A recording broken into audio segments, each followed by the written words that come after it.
Good evening and welcome to this special edition of Left, Right and Centre. I'm Nidhi Razdan. It's been 9 days now since Prime Minister Modi made the bombshell announcement on the demonetization or the cash clean-up plan.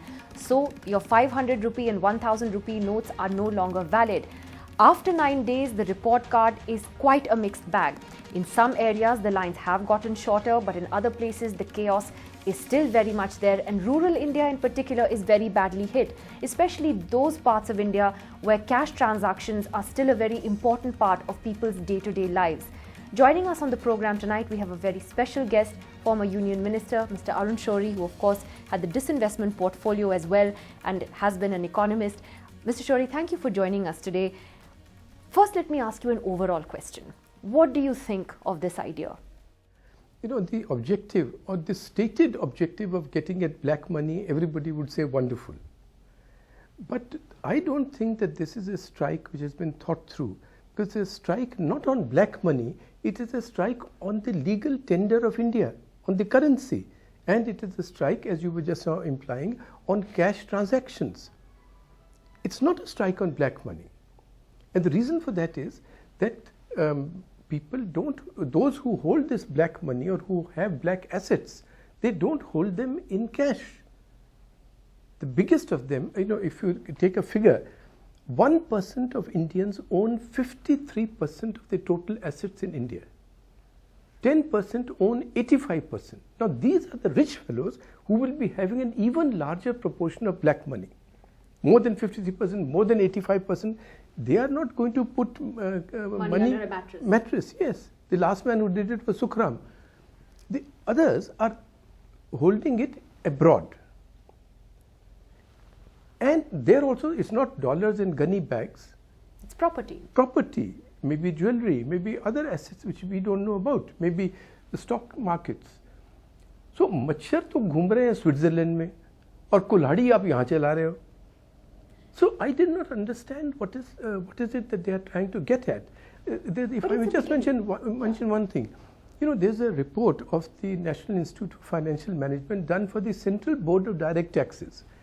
The officers of the Indian Revenue Service who do these raids and all were asked, in what assets do people hold black wealth? The least preferred asset was cash.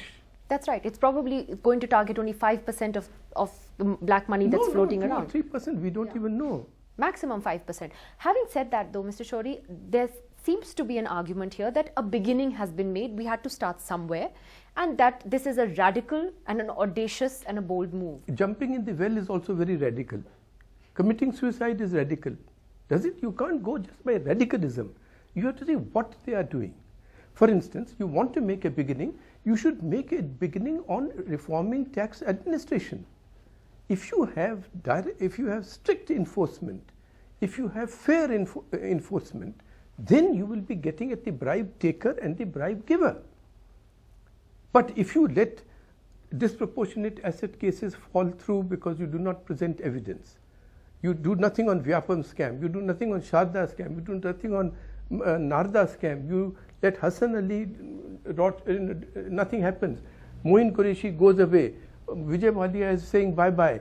Lalit Modi keeps sitting outside. Then what will the officer think? And what will the bribe giver think? And what will anybody else think? All I have to do is get to know an important person like Nidhi, and then I will be free. You could have made a beginning there.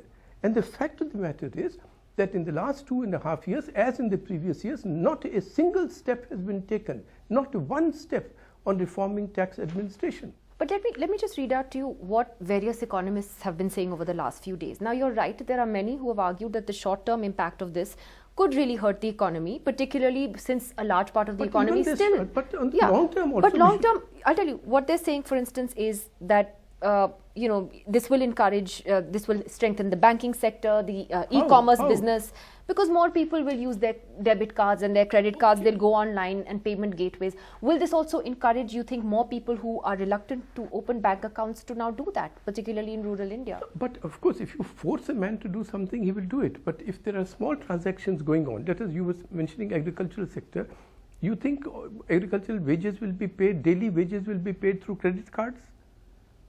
or that poor fellow will use a credit card to buy vegetables he only earns for that day.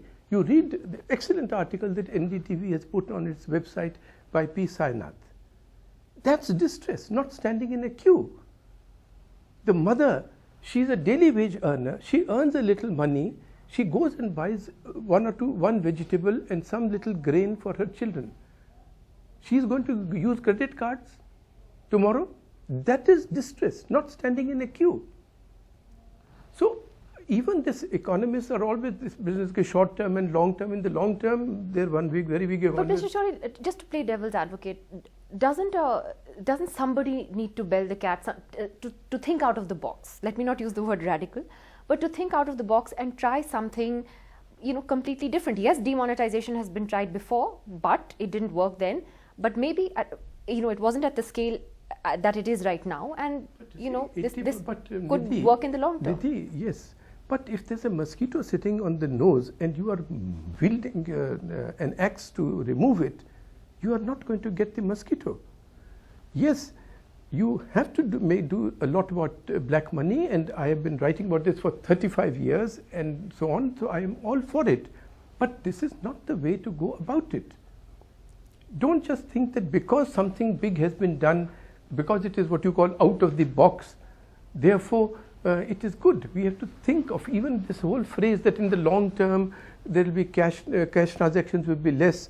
We will move to plastic money economy. You don't think that's possible in No, India? of course, but that was already happening in the middle class. You're saying you can't force it to happen so quickly? Yes, you cannot force a pregnancy to the womb should produce the little child more swiftly. You can't hasten a good cheese. You have to let these things mature.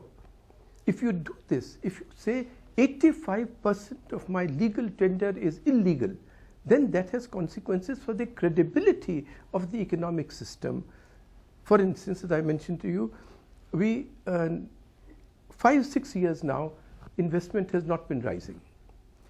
People then started rationalizing it. The same economists, no, this time it will be a demand-led revival. Now you have given a jolt to demand. So investment revival is going to get even further delayed. That is going to have consequences for jobs. We are already having a situation in which this proclaimed 7.6% growth is a jobless growth. Will that not result in social unrest? Should you just go on doing things because they are out of the box? What do you make of the fact also in terms, because you're very critical of how this has been implemented?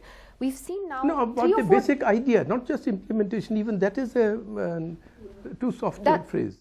All right. Today again you had the Economic Affairs Secretary announcing a different limit of how much people could exchange their old notes. It started at 4,000, then it went to 4,500. Now it's gone to 2,000. First we were told everyone should pay for their weddings by check. Now today we've been told you can withdraw 2.5 lakhs in cash. Already people are saying, well, they'll go and print fake wedding cards and go and withdraw that money. What is that signal to you? There are two ways to look at it. Some say it signals a government that is being responsive to the criticism on the ground and the problems and is quickly acting on that. Others say it shows a lack of preparedness. Yes, lack of thinking, lack of domain expertise. After all, if they've been thinking about this for 10 months and they could not have anticipated any problems, they could not have thought that when I finish off 85% of the currency value in India, distress will be caused, and it will be caused in areas which I cannot reach swiftly. Small and medium enterprises, transport sector, the entire agricultural sector. I can't reach them. I can't reach 6 lakh villages. They did not think about this. So it is being carried away by a big idea, getting into a self-image that I have to do some surgical strike, and therefore every week you think, "Arey yaar, hafta ho gaya, mahina ho gaya, kuch kiya nahi, kuch karo bhai." So you do something which Nidhi will call radical. Why do you think that it was done then? If it was, there must have been some logic to it. There must have been some plan, some aim, some target. Why do you think it was done? Never think that of a government. First. But second thing is, I think one thing was that they have got into this cycle of surgical strike business. It's like investigative reporters. When they get 2-3 scoops, they start And they get a self-image कि ये तो scoop वाला आदमी है. तो एक महीना हुआ यार तुमने कुछ किया नहीं, कोई नई चीज़ नहीं निकाली. So they've got into that mold. I think the government, which actually means the Prime Minister. Second thing I think is that maybe there was an apprehension that in UP their internal reports may have shown that they are not going to do that well because others may be uniting or something, and that the others have accumulated money, so strike at this. A third rationalization which they have given is that the rate of growth of circulation of money, which used to be about 10.5%, that's our trend rate, had suddenly gone up to about 15%. And therefore they thought, array, this is some fake currency coming in, some other, what they call dynamic is at play, and therefore we must calm down. And that fake currency must be printed, you have to assume it's in Pakistan. So what does that tell you about our borders? If Pakistan but the defense minister and the home minister say, they claim that this has had a direct impact on terrorism, terror funding and funding for Naxalites. So you're skeptical of that? In 9 days it has happened, is it? In 9 days. These people already know. Stone pelting, you are from Kashmir, you know this much better than I do, that I'm sure the figures will show that the extent of demonstrations and even of the stones that were being thrown has come down gradually over a period of time. Yes. Over a period of time, I think you were saying about October. Okay. So what about 8th or 9th of November? How are you? But this is what's typical of the government. They appropriate any sparrow flying and they say this is because of me. I have shot it down. But let me ask you, Mr. Shourie, when you look at television, when you read the newspapers today, I have met people in the ATM lines, for example, even poor people, who are extremely inconvenienced right now. They are miserable, but they are also supporting the principle behind this move. There are a lot of people you meet who will say that, yes, I'm facing a hard time right now, but I'm willing to support the Prime Minister for this. How do you explain that? There is support for this as well. Of course there is support. And it is because people go by a gross signal, by a general impression. कि अरे भाई black money खराब है, या जो rich people हैं, they are the persons who are always cheating us. Therefore, this Prime Minister has at last struck at them. That's how people, that's the image that they will, that's the message that they will internalize, and that's probably what the politician counts on. He does not count on the detail. In the sense that, okay, investment will get low, will take longer to revive, or that the real estate sector will suffer, therefore construction jobs will suffer, and that means 60% of cement goes into construction and that cement industry will suffer. They don't think in those terms. But the consequences over the next year or so will all be there. By that time, some other surgical strike would have happened. That's the politician's faith. Do you believe that apart from the fact that, as you say, the real big fish are abroad and they have stashed their assets there, that the real signal of a serious cleanup would be to clean up how political parties are funded, and it's about time that they take checks? That is one. The most important things that you have to do collaterally for such moves to succeed is, first you must reduce tax rates so that the incentive to hide is much less. Second, you must reduce the interface of the citizen with the state. If I don't have to come to you for clearances, then the chances that you can extract a bribe from me is much less. Third, you must have absolutely firm and absolutely fair enforcement. Unless you do these things, those who are going to take bribes will take bribes in 2,000 rupee notes. You think people will find a way around the system even now? Already we're hearing about poor people being used as mules, backdating of FDs. But that is a very small proportion that will happen. Here the main point is going to be confidence in the economic structure and in the economic policies of the government of India, any government. That is what will have long-term consequences. And please remember, this dislocation is not going to get over in 50 days that the Prime Minister has mentioned. How long do you think it will take? Well, I don't know, but people like analysts like Neelkant Mishra who write on these matters, they have said it will take 12 to 15 months. And that at a time when from April, just a few months from now, you are going to have a major readjustment in the economy because the GST implementation is going to start.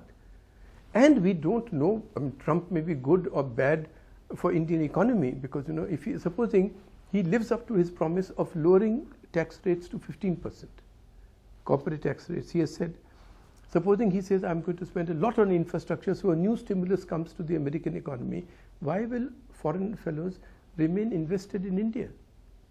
And if Fed raises its rates, now maybe Trump will cause such disruption that everybody will want to remain invested in India. So many uncertainties have to be reckoned with. But Mr. Shourie, let me ask you a political question then. There are very crucial state elections coming up. The Prime Minister goes and announces something like this, which is actually a politically risky announcement that he's made.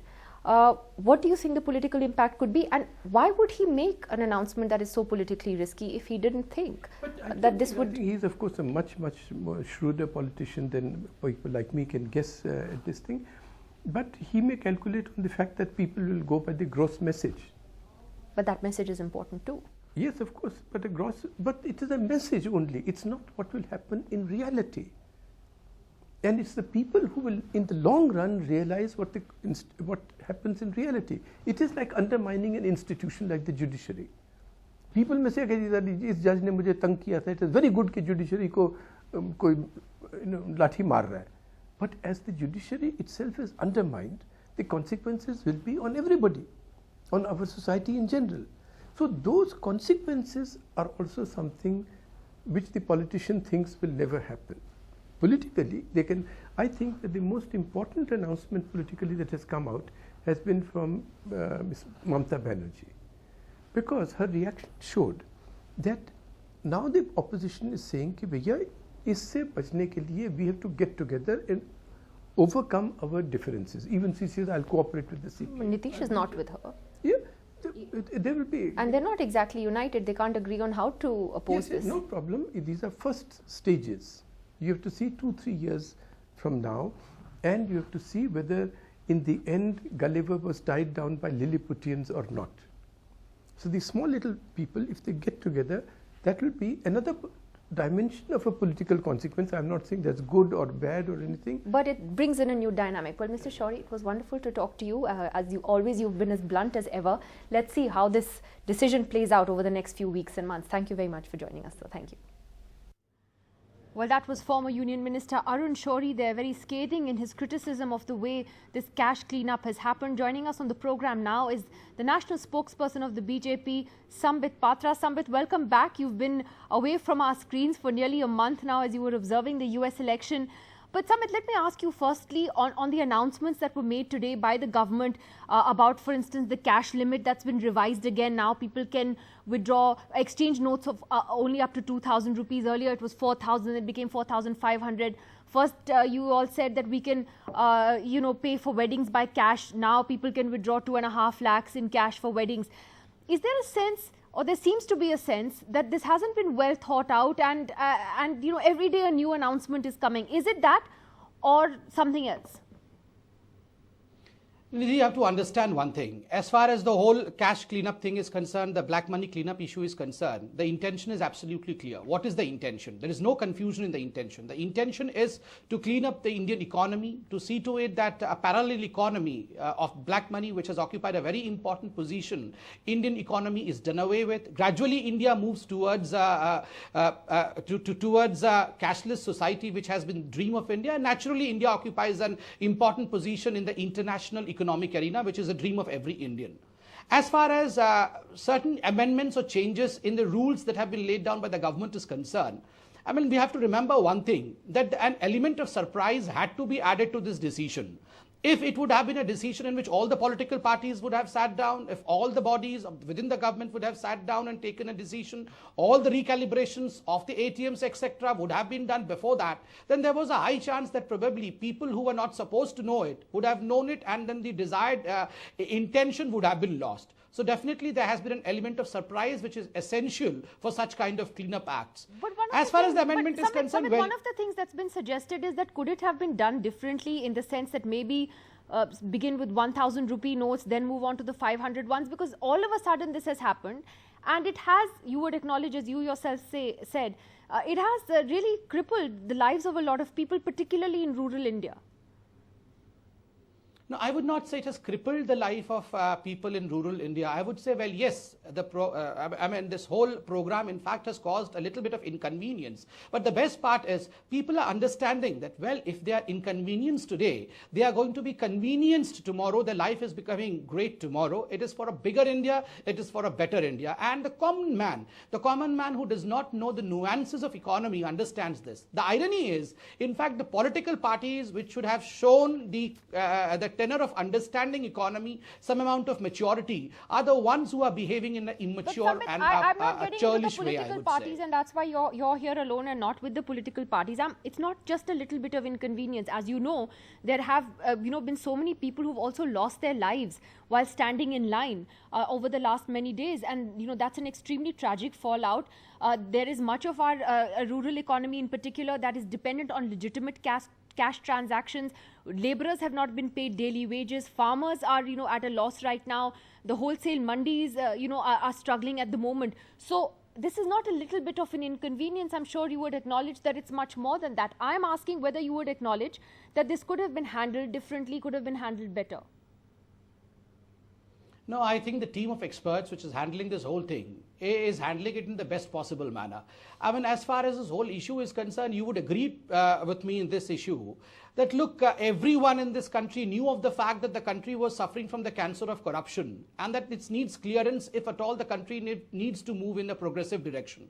Despite this knowledge, none of the former prime ministers, none of the former politicians dared to put the step in this direction. But we have a prime minister who finally has agreed to the fact that, well, yes, if India has to move ahead, India has to move in the right direction, the economy has to be cleaned up, and he has taken the step. Well, if there are certain inconveniences, yes, you are right. No one should die, and our heart goes out for them. It's a very sensitive issue. But remember, when a big step has to be taken, we all have to participate in it. And that's what it is, a participative democracy, participative inclusion in the Indian economy. And we all have to see to it that the Indian economy is finally cleaned of the black marketers and the hoarders against whom we all are united. Every day, what do you do in areas where the bank penetration is less? There's one bank for every 9,500 people in this country. The Northeast in particular is suffering right now because the bank penetration is so low. You travel outside Delhi, Bombay, and you go to other places, they don't have enough cash in the banks, let alone the ATMs. I'm only saying that the scale of this is so enormous, it's more than a minor inconvenience. It's very hard to explain to people who are going through troubles right now that this is all for a greater good. Now, the question of yours that where the bank penetration is less, for instance, Northeast or in fact the villages of India, the rural places of India, how do they move? So in fact, I picked up the press release of the government of India on 14th November 2016. And if you would see the point 1, it's not just the banking sector. I mean, it's not just the banks per se on which the poor people have to depend. The bank correspondents, BCs as they are called, they play a very important role. So the poor people don't have to go to a bank. In fact, banks will increase the cash holding limit of the bank correspondents to at least rupees 50,000 each. Banks will also allow higher limits in appropriate cases. So this is the press release. Well, people don't have to go to the bank, which they're not going. Sure, but it also has to be seen on the ground, and maybe it is happening in some places, but at the moment... No, it's happening. It's happening. That evidence is very mixed. Finally, let me ask you on what Arun Shourie has told us. He has basically said, I asked him whether this wasn't this a bold and radical move by the Prime Minister. He says jumping into the well and committing suicide is also radical. He is extremely critical of the way this has been implemented and says the government is being carried away by a big idea and getting into a self-image that it has to keep doing a surgical strike. Your response? Mr. Shourie was a minister in the NDA government before. See, he's a senior person. I'm small in front of his achievements, but yet in a technical way I would say that when Mr. Shourie or anyone says that this bold move of Prime Minister is akin to a person jumping into the well and committing suicide, I would say that no, it is wrong. Looting the country of 14 lakh crore rupees by the former Congress UPA government, that was murder of the country. This government is only performing the steps which would save the country from devastation, save the economy from devastation, clean up and create a greater India. And creating a greater India, a greater economy, a higher GDP does not mean suicide. It only means leaping ahead. All right, Sambit Patra, thank you for joining us tonight, one-on-one for a change. Sambit, thanks very much for that. And we'll be back once again next week with lots more to talk about, I suspect, on the Black Money story.